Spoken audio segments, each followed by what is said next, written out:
setelah meninggalnya Nabi Allah Musa alaihissalam, dilanjutkan oleh muridnya yaitu Yusha bin Nun. Sejak zaman murid Nabi Isa, Yusha bin Nun, yang merupakan seorang nabi juga, saat itu ketika Yusha bin Nun menguasai Baitul Maqdis, Palestina, dimulailah Bani Israel itu mengalami 3 fase dalam perjalanan kehidupan mereka, yaitu Asrul Qudar, zamannya para hakim, kemudian Asrul Muluk, zamannya para raja-raja, kemudian yang terakhir Asrul Inkisar, Mamlakatu Bani Israel. Fasenya berpecahnya kerajaan-kerajaan Bani Israel. Saya sudah sampaikan bagaimana terakhir itu dari Nabi Allah Daud alaihissalam, yang Nabi Allah Daud ini merupakan menantu daripada Talut, ya, Talut. Beliau mempunyai menantu Nabi Allah Daud alaihissalam yang merupakan raja sekaligus nabi, ya, karena itu sudah memasuki fase kedua, yaitu fase Asrul Muluk, masanya para raja, ya, dari kalangan Bani Israel. Nabi Allah Daud alaihissalam memimpin beberapa lama Bani Israel, kemudian beliau wafat, dilanjutkan oleh keturunannya yaitu Nabi Allah Sulaiman alaihissalam. Di zaman Nabi Sulaiman ini Allah Subhanahu wa taala memberikan nikmat yang begitu besar kepada Nabi Allah Sulaiman yang tidak diberikan kepada nabi-nabi lain, yaitu diantaranya Nabi Allah Sulaiman, beliau memiliki kekuasaan wilayah kerajaan yang sangat luas. Allah tundukkan, ya, kerajaan-kerajaan besar itu melalui Nabi Allah Sulaiman alaihissalam, ya. Nabi Allah Sulaiman alaihissalam diberi kelebihan oleh Allah SWT, bisa mengerti bahasa hewan, bisa memerintah jin, ya, bahkan rajanya jin. Siapa rajanya jin? Ya, rajanya jin bisa diperintah oleh Nabi Allah Sulaiman. Kemudian angin-angin tunduk di bawah perintah Nabi Allah Sulaiman alaihissalam. Dan Nabi Allah Sulaiman diberi kerajaan yang tidak pernah Allah berikan kepada seorang pun manusia sebelum dan sesudahnya. Ya, itu kelebihan Nabi Allah Sulaiman alaihissalam. Ya, sampai-sampai saya pembahasan terakhir itu bagaimana ketika Nabi Allah Sulaiman dan tentaranya menaklukkan salah satu kerajaan melewati satu lembah, yaitu lembah semut, Wadin Naml, sehingga para gerombolan semut itu melihat tentara Sulaiman, berkata kepada temannya, hati-hati, tentara Sulaiman akan lewat, nanti kalian diinjak, masuklah ke dalam sarang-sarang kalian, kata salah satu semut. Dan itu didengar oleh Nabi Allah Sulaiman, maka Nabi Allah Sulaiman tersenyum. Ya, binatang, angin, jin tunduk di bawah Nabi Allah Sulaiman alaihissalam. Ya. Kemudian setelah zaman Nabi Allah Sulaiman, ya, berlanjutlah masa itu, Nabi Sulaiman wafat, ya, dilanjutkan oleh anaknya yang bernama Yurbu'am bin Sulaiman, ya, Yurbu'am bin Sulaiman. Di zaman setelah wafatnya Nabi Sulaiman, saya baca dalam keterangan apa yang menjadi referensi saya, yaitu tulisan Dr. Thariq As-Suwaidan. Di sana dijelaskan wafatnya Nabi Sulaiman itu tahun 922 sebelum Masehi. Ya, 922 sebelum Masehi. Apa maknanya sebelum Masehi? Biasa disingkat SM. Sebelum Masehi maknanya apa? Ya, jadi sebelum kelahiran Nabi Isa. Jadi Nabi Sulaiman wafat, kata Dr. Thariq As-Suwaidan, beliau seorang pakar ahli sejarah Yahudi, itu di tahun 922 sebelum Masehi, sebelum lahirnya Nabi Isa alaihissalam.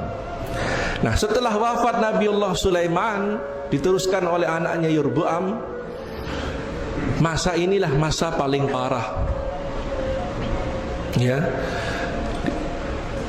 sudah menjadi karakter tabiat orang-orang Yahudi. Mereka senang sekali berselisih, ya, suka sekali berselisih.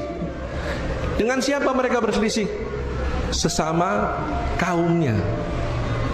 Ya, mereka berselisih di zaman setelah Nabiullah Sulaiman wafat. Zaman Yerbuam ini perselisihan itu begitu dahsyat, sehingga kaum Yahudi itu terpecah menjadi dua kerajaan, kerajaan selatan dan kerajaan utara. Ya. Kerajaan selatan ini didominasi oleh dua suku besar Yahudi, yaitu suku Yehuza, ya, dan suku Binyamin. Ini nama-nama keturunan mereka ini. Ya. Nah, dua suku ini menguasai wilayah selatan, ya, yang beribu kota di Yerusalem. Ya, kerajaan Yehuza akhirnya dikenal dengan kerajaan Yehuza. Nah, rupanya dari sinilah penyebutan Yehuza menjadi Yahudi. Ya. Di kerajaan selatan dikuasai oleh dua ini, oleh turunannya Binyamin dan Yehuza. Maka berdirilah kerajaan selatan yang ibu kotanya Yerusalem, kerajaan Yehuza. Kemudian di utara berdiri satu kerajaan lagi. Sisa daripada yang lain itu membentuk satu kerajaan, ya, yaitu kerajaan Israel. Ya, kerajaan Israel di wilayah utara. Ya, mereka menguasai wilayah utara yang ketika itu wilayah kerajaannya itu berada di kota yang dikenal dengan kota Nablus. Sampai sekarang masih ada kotanya. Di situ ada makam Nabiullah Yusuf alaihissalam, ya, nenek moyang mereka. Nah, zaman setelah Nabi Allah Sulaiman ini paling parah. Pertikaian begitu hebat, ya. Dua kerajaan ini saling berperang. Wilayah selatan dan utara ini saling berperang. Akidah mereka sudah rusak, ya, akidahnya rusak benar. Nah, ketika Nabiullah Sulaiman hidup, Allah SWT memerintahkan untuk membangun apa?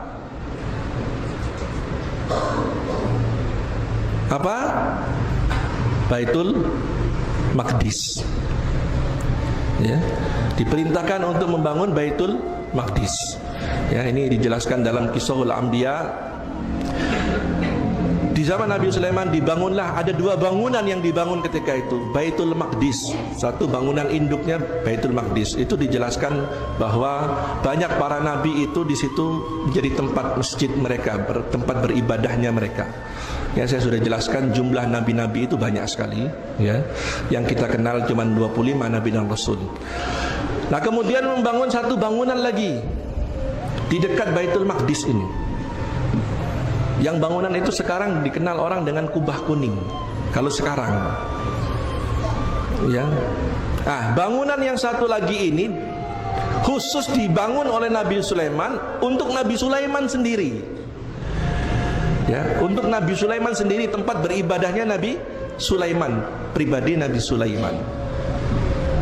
Nah, singkat cerita, ketika dua kerajaan ini sudah sering berperang, akhirnya masuklah bangsa lain. Nah, zaman itu disebut fase ketiga, yaitu fase Inkisar Mamlakatu Bani Israel. Fase berpecahnya kerajaan Bani Israel. Itu fase yang ketiga. Ya, terjadinya setelah wafatnya Nabi Allah Sulaiman. Ya, setelah tahun 922 sebelum Masehi. Perselisihan begitu dahsyat, ya, mereka saling bersaing, saling berperang, ya, sesama orang-orang keturunan Bani Israel ini. Akhirnya mereka dikuasai oleh bangsa lain. Masuklah bangsa lain, ya, untuk menjajah Palestina, menjajah orang-orang Yahudi Bani Israel, yaitu bangsa Assyria, ya, bangsa Assyria. Dijajahlah Palestina, ya, orang-orang Yahudi dijajah dalam waktu yang cukup lama, lumayan lama. Ya, setiap kali dijajah pasti mereka dijadikan budak. Biasa ya, kalau orang yang berkuasa itu memerintah, apa yang dia mau dia bisa laksanakan ya. Jadi masuklah bangsa Assyria menjajah orang-orang Bani Israel dalam waktu beberapa lama. Kemudian berjalanlah waktu, masuk lagi bangsa lain menjajah ya. Datanglah satu bangsa yang kuat ya, bangsa yang selalu menang perang dan ditakuti ketika itu, yaitu orang-orang Babil ya, orang-orang Babil ya, dari Babilonia. Di mana Babilonia? Hah? Irak apa Brunei? Irak ya. Jadi orang-orang Babilonia ini orang jago-jago perang ya, bangsa yang kuat. Masuklah orang-orang Babilonia ini ya ke Palestina, menjajah tanah Palestina ya. Nah, otomatis orang-orang yang menguasai Palestina ketika itu di bawah kekuasaan Assyria juga ditaklukkan ya. Orang-orang Assyria ditaklukkan, orang Yahudi akhirnya dijajah. Saat itulah Baitul Maqdis sempat dihancurkan ya. Baitul Maqdis sempat dihancurkan oleh siapa? Oleh orang-orang Babilonia, yang raja mereka ketika itu dikenal dengan nama siapa? Nebukadnezar ya, Nebukadnezar. Bagus gak namanya ya, tapi jangan jadikan nama anak ya. Nebukadnezar. Nebukadnezar ini memporak-porandakan seluruh wilayah Palestina, dihancurkan, tidak terkecuali Baitul Maqdis ya. Juga bangunan yang satu itu yang dibangun oleh Nabi Sulaiman juga dihancurkan ya, oleh Nebukadnezar. Ini kalau orang barat menyebut Nebukadnezar, tapi kalau orang Arab menyebut Bukhtanasor ya, Bukhtanasor ya. Orang ya, raja kafir ya, musyrik, menjajah orang-orang Bani Israel dan mengeluarkan orang-orang Assyria. Otomatis ketika itu wilayah Palestina jadi wilayah jajahannya orang-orang Babilonia. Singkat cerita, dihancurkan kota-kota di Palestina. Orang-orang Yahudi yang ada di Palestina ini dikeluarkan oleh Nebukadnezar ya, dikeluarkan, disuruh pindah ke Irak, dijadikan budak. 40.000 orang ya, dari orang Yahudi ini dikeluarkan dari Palestina untuk dibawa ke Irak untuk dijadikan budak.